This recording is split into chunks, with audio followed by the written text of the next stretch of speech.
Welcome back to Winners and Losers, the show that looks at the highs and lows from around world football this weekend. I'm Joe, and as ever, I'm joined by Patrick. Our first winner this week is Manchester United, who went away to Man City and got a 1-0 win to go within a point of their local rivals. Joe, what do you think? Oh, what a result, Patrick. It doesn't get much better than beating your local rivals on Derby Day in a 6-pointer, 1-0, especially after they had all those shots. But we were just more clinical on the day. Rashford stretched them, Carrick had a blinder, and Smalling marked Aguero out of the game. Well, on the topic of Rashford, 18 years and 141 days, he's the youngest scorer in the Manchester derby in PL history. Pretty good, pretty smart, pretty fast. Yeah, absolutely stunning performance. It wasn't just his goal that he scored, although admittedly Martin Di Michelis is probably still having nightmares about that now, but he stretched City all day. His pacing behind was a constant threat. He came short to get the ball. He was just all round Man United's best player on the day, I thought. Even in the 96th minute, he'd been down with cramp for 10 minutes. He was struggling. He still had the energy and the willing desire to work for Man United, get into the corner and win a great corner right at the end, probably closing the game out. Well, Louis van Gaal has actually got a really impressive record against the top sides this season. Somehow he seems to know how to control the game, especially when they go a goal up. Yeah, I thought there was a few impressive performances, and I think that was down to Louis van Gaal's how he laid the team out at the end of the day. He'd obviously told Smalling pre-game to do a job on Aguero. We saw it kind of first 5 minutes. He was on the halfway line with Aguero, trapped him the whole way and then fouled him, got booked. So he booked that early in the Manchester derby. Not get sent off, probably should have, on that tackle on Aguero. Nevertheless, he man-marked him effectively for 90 minutes and did a really stellar job against probably one of the world's best strikers. And I think Morgan Scheidlin helps out too. I think Man United's win percentage with him is somewhere around 1 in 3 of their games, and with him, it's more than 50%. But let's also put some praise on Michael Carrick yesterday, who had a really, really good game. After Sterling got injured and Yaya Toure kind of got moved further forward into that dangerous kind of number 10 role where he's almost more effective nowadays with his age, Carrick was superb in front of the back four, sat deep, played structured, played simple, and Yaya didn't really have a sniff in front of goal, other than that potential penalty that came in from the corner where they were kind of having a bit of a wrestle. Nevertheless, I thought that Carrick was one of our best players yesterday. Well, this is the thing, you know, we kind of talk about players like Di Michelis being old, but Carrick's just as old, and he's using that experience. It meshes really well with the kind of young, quick players that United are playing at the moment. Yeah, it does. When you've got an 18-year-old like Rashford, you need experienced heads around you. I think that's why you saw Schweinsteiger come on in sort of the 80th minute. We need to get back to the basics here, calm the game down and see it out, and that's exactly what Man United did yesterday. Well, United are now behind West Ham only on goal difference and just a point behind Man City, so it remains to be seen whether they can push ahead of them in the run-in. Our first loser of the weekend comes from the same game, and it is Manchester City, who had a nightmare on the weekend. I don't know what's going on with them at the moment. They just couldn't seem to get it together. They had a huge number of shots, but not a huge number of shots on target. They couldn't put away their chances. I don't really know what's going on. Yeah, their defence is also looking very, very suspect. Martin Di Michelis in particular had an absolute nightmare up against Rashford yesterday. Substituted in the 53rd minute after giving away a goal, almost giving away a penalty, definitely should have been a penalty. And then he was taken off in the 53rd minute after looking nervous, which no 35, 36-year-old should be in a Manchester derby, let's face it. And at the end of the day, falls on Pellegrini's head again, doesn't it? Well, yeah, I don't really know. They've kind of struggled at home this season. They've lost 5 home league games, which is as many as they lost in the league over the last 4 campaigns at home. It's really unimpressive, and their record against the top 6 is absolutely shocking. Yeah, it's not even just the top 6, it's the top 9. They've beaten 1 of the top 9 this season. That is nowhere near good enough. You can't take 36 points from your last 25 games and expect to finish in the top 4. If they slip out, Pep Guardiola is going to be pulling his hair out. Not he's got any. He's going to be absolutely pulling his hair out, be furious. And it looked like a good week for Man City when they managed to avoid Bayern and Barca in the Champions League draw. They've got PSG. It's not an easy game, but it's not as bad as it could have been. But now it looks like Pep potentially could be in the Europa League next season, or at the very least having to go through a Champions League qualifier. Yeah, and we moan about the defence, as I was talking about Martin Di Michelis there, but they've also not been great going forward. They've got to start scoring some goals. The likes of Aguero has to start stepping up and finding the net. Boney's not done enough there. Raheem Sterling's now injured. They've scored their only goals in their last 5 matches have come against Aston Villa. That is nowhere near good enough. No goals in the last 270 minutes. They've got to start finding the target. And with injuries to Sterling, Hart, company, you do start to wonder where the fight back's going to come from. Yeah, but will City be able to finish in the top 4 this season? Let us know your thoughts in the comments below. Our next winner is Arsenal teenager Alex Iwobi, the young JJ Okocha, the rich man's Marcus Rashford.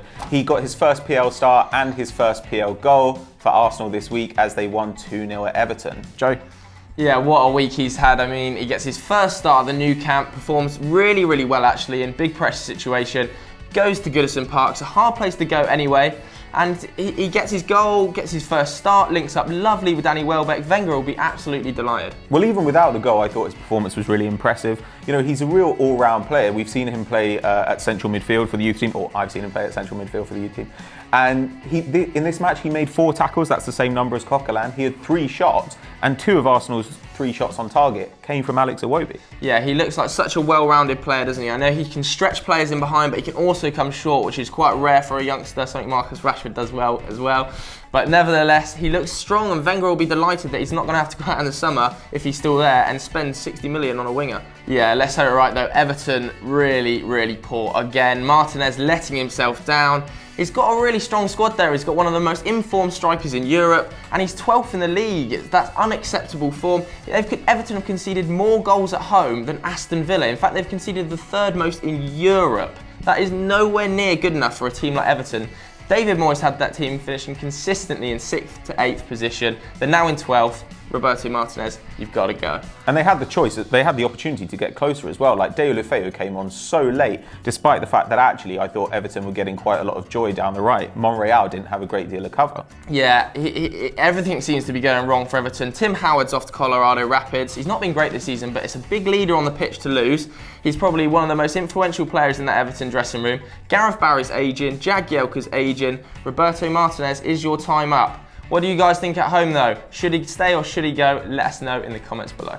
Our next losers of the weekend are Atletico Madrid and Diego Simeone, whose side lost 2-1 to Sporting Gijon. A terrible week for him and the club. Well, they've drawn Barcelona in the Champions League, which is obviously a real shitter for everybody involved with Atletico Madrid. But they had a 1-0 lead at half-time, and they've never previously lost under Simeone when they had a lead at half-time. It's unbelievable. That's a 248 game streak. Well, 248 games. They'll also be kicking themselves because Barcelona were 2-0 up, threw away a 2-goal lead themselves, and this was probably Atleti's last chance to close that gap. Now looks like a walk-away 9-point lead for Barcelona, and Luis Enrique will be delighted, quite frankly. Well, Sporting Gijon were joint bottom with Levante before the weekend started, and somehow they've managed to beat Atletico Madrid. They're the only team except for Barcelona that scored 2 against Atleti when Atleti have gone away to them. That is an amazing, amazing stat. And talking of the Champions League, do you guys at home think Barcelona or Atleti is going to win that game?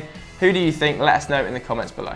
Our next winners are Ajax, who beat PSV Eindhoven 2-0 to go 2 points above them in the Eredivisie title race. Joe?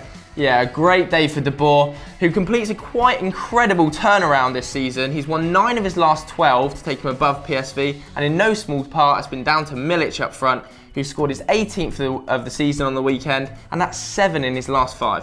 And actually their goal scoring record's been great this season, whereas PSV, by comparison, have struggled. They've only got a 41 goal difference, whereas Ajax are up there on 50. And this is the first time PSV haven't scored in a league game since September 2014. That's 54 games.